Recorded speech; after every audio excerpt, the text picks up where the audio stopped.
What sticky, sweet, chunky paste is both a perfect condiment and an entire sandwich all by itself? Peanut butter. Smells good. Tastes good too. Yep, there's simply nothing this amazing invention can't do. Yeah, that's right. Peanut butter is an invention. You might be surprised to hear that PB of PB&J fame wasn't invented by the person you might have thought. This week on Weird History Food, we're twisting the lid off of some surprising facts about peanut butter. But before we get started, why don't you hit that little subscribe button and make sure to let us know in the comments what other tasty sandwich spread you'd like to hear about. Get your spoon and let's stir this one up. Who doesn't love peanut butter? I just love it so much. Well, besides those of you who are deathly allergic to peanuts, of the 1,500 national days celebrating food, 2 are solely devoted to peanut butter. Mark your calendars, January 24th is National Peanut Butter Day. It's that time of year when the big peanut crawls up from the floorboards and determines whether you've been chunky or smooth. Pretty sure there was a Charlie Brown special about that. PB's second lesser-known holiday falls on March 1st, which is National Peanut Butter Lovers Day. You see, the difference is one celebrates peanut butter and the other celebrates, the people who eat it. But if you want to celebrate next time it comes around, make sure to hang some decorations featuring notorious peanut butter lovers like Jerry Seinfeld, Madonna, and of course, Elvis. The history we were taught in school about the noble peanut and its tasty butter wasn't actually true. George Washington Carver didn't discover the peanut or peanut butter. To give credit where it's due, Carver was almost single-handedly responsible for the rise of peanut production after the boll weevil infestation in 1892. But a different cast of characters are responsible for giving choosy moms the choice of Jif. Peanuts, which are actually legumes, making them more like peas and beans than nuts, originated in South Africa and were introduced to Europe, Asia, and Africa via Spanish explorers. Peanuts were brought to America from Africa in the 1700s. And technically, the first peanut butter was produced by South American Incas, who ground legumes into paste. But that sounds like that organic peanut butter that nobody likes. Give me the sweet, sugary sandwich glop.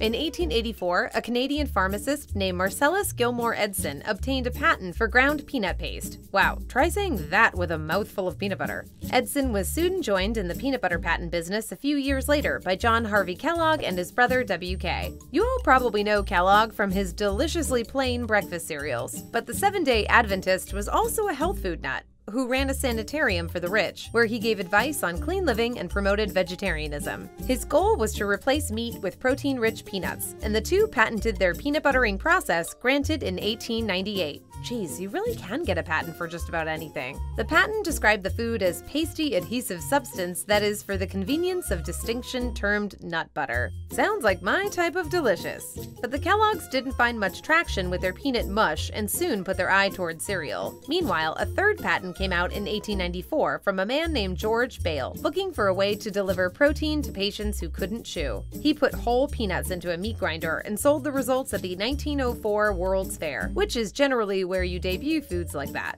The first peanut butter was packaged up and sold in barrels for about 6 cents a pound, a price that is still honored by Costco to this day.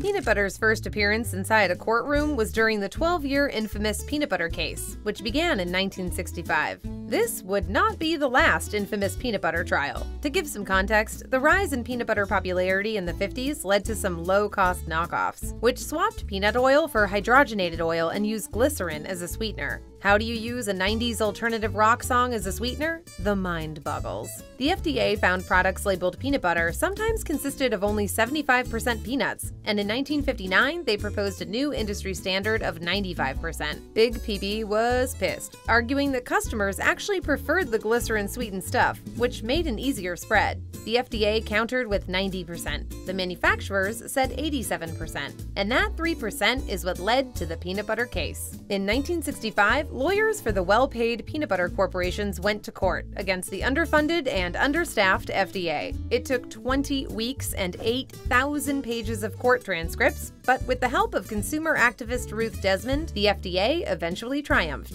Can we get someone to turn this into a 7-part limited Hulu series? Even with the win, it took the U.S. Appeals Court 5 more years to affirm the 90% standard, and it wasn't until 1972 that the U.S. Department of Agriculture released official peanut butter grades. That 90% model is still being used today. Nowadays, an average jar of peanut butter contains roughly 540 peanuts.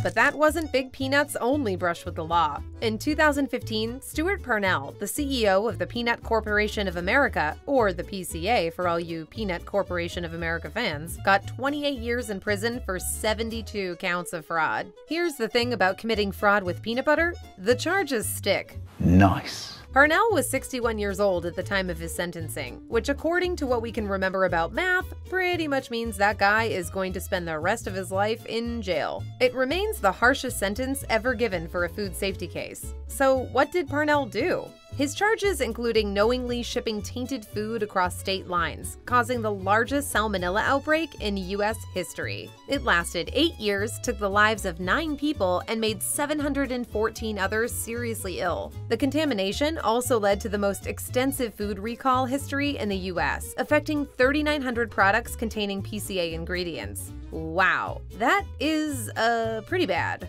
To make matters worse, most PCA products weren't even consumer products. They were sold to prisons, nursing homes, and schools. FEMA even had to recall emergency sandwiches that had been tainted. When inspectors finally traced the outbreak to PCA's Georgian plant, what they found would turn you off peanuts forever: grease, mold, rats, roaches, bird droppings, dirt, and leaky roofs. And that wasn't even the only PCA facility found to be in such terrible condition.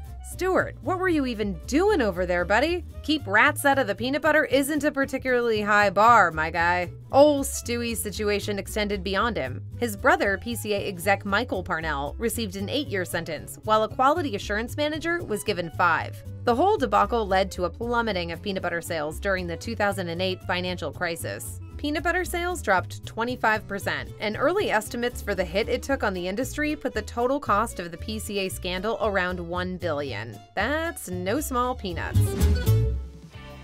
Hey there, weird historians! Have you ever seen some of the classic works of art depicted on the show and thought, I'd like to own a piece of that? Thanks to today's sponsor, Masterworks, now you can! Fine art might not seem like an obvious investment, but over time, art can appreciate in value by the millions due to its limited supply and steady demand. And since the value of art isn't necessarily tied to traditional investments like stocks and bonds, art can retain and even gain value during widespread economic crises, which is one reason why over the last 26 years, contemporary art pieces have outpaced the S&P 500 by 131%. And with Masterworks, almost anyone can invest in million-dollar paintings from legendary artists like Picasso and Monet, and even contemporary artists like Banksy for a fraction of the cost. In 8 of their last 9 exits, Masterworks has delivered net returns of over 13.9% to their nearly 600,000 investors, with a plan to acquire art on a weekly basis to meet demand. There is a waitlist, but Weird History subscribers can get priority access by using the link in the description. Thanks to Masterworks for sponsoring this video.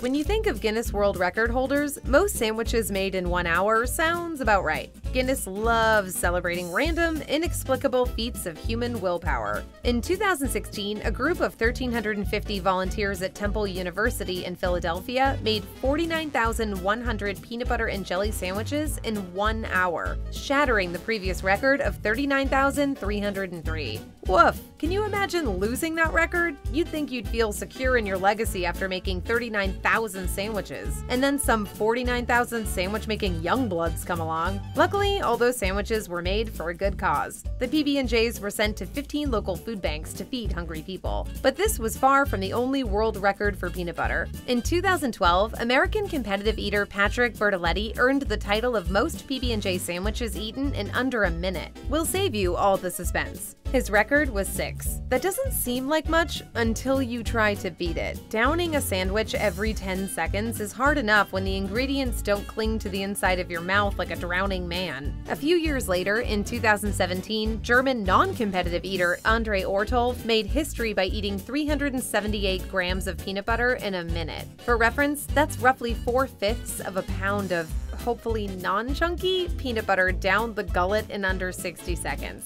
And Ortolf isn't limiting himself to peanut butter-related challenges. He's currently trying for the Guinness World Record of holding the most Guinness Book World Records. Let's hope he does more with peanut butter. There's so much untapped world record potential there. There are a lot of reasons to love peanut butter. Squint and you could even maybe call it a health food, when eaten in moderation. That's because peanuts are a source of manganese, which activates enzymes that remove toxic ammonia from the body, protect your cells from stress, break down nutrients, and facilitate cell growth. The prevalence of peanuts in the US has actually made nut allergies seem a lot more common than they actually are. Maybe a little blackjack? I'm allergic to peanut butter. Since when? Birth. Only 1% of the public is affected, and nearly 20% of peanut allergies can be outgrown. Peanut butter also contains niacin, which helps your metabolism break down nutrients and also helps cell development. Peanuts and peanut byproducts can help prevent everything from diabetes and heart disease to cancer. So a lot of upshot here. But be careful, because too much of the stuff will make you as thick and pasty as, well, peanut butter. The Department of Agriculture recommends eating small servings and avoiding the processed stuff, which, paradoxically, is the only kind anyone likes. And while we're on the subject of health, puppies. Dogs love peanut butter, and in small doses, a dollop of chunky spread can be used as an enticing treat come grooming time, if you're careful. But if you're feeding Fido a bunch of nut butter, be careful to only get brands with ingredients that you can pronounce. Xylitol, a popular sugar substitute, is absolutely poisonous to dogs, and we're talking super dangerous. Xylitol is used in over 700 products and is 22 times more toxic to pups than chocolate. It can cause all sorts of problems, even fatal ones. In general, you're best off sticking with either dog-specific peanut butter, making it yourself, or trying a Whole Foods or Trader Joe's organic brand. And no matter where you get it, peanut butter should only make up 10% of a dog's diet. Not the worst rule of thumb for humans either. If only it weren't so delicious.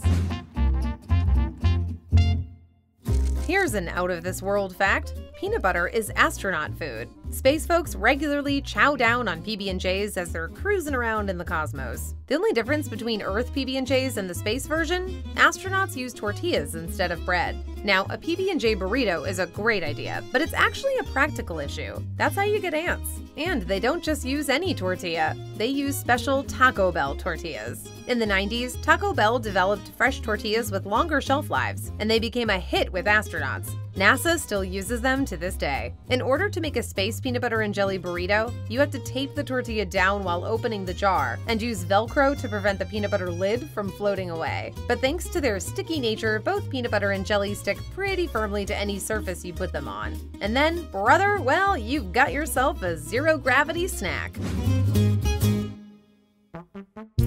Now, don't make fun, but there are people out there with something called Phobia, or the fear of having peanut butter stuck to the roof of your mouth. That's extremely specific, but no judgment here. The fear is usually rooted in choking, which anyone can agree is something you should have a healthy fear of. It's also related to a fear of sticky textures. Some people just do not appreciate the mouthfeel of sugary legume paste. Depending on the severity, people suffering from Phobia might be able to tolerate small doses of the stuff or may have to steer clear of any foods with peanut flavoring. There can be a lot of root causes here. Seeing someone choke on a sandwich could turn you off peanut butter for life, as would witnessing someone experience anaphylactic shock due to a peanut allergy. Physical symptoms of, you know what, that's a pretty long word, let's just call it peanut butter phobia, include shortness of breath, sweating, nausea, and irregular heartbeat. You could find yourself unable to articulate words, experiencing extreme anxiety, or feeling a general sense of dread. And while there's no cure per se for a phobia, symptoms can be treated with psychotherapy, counseling,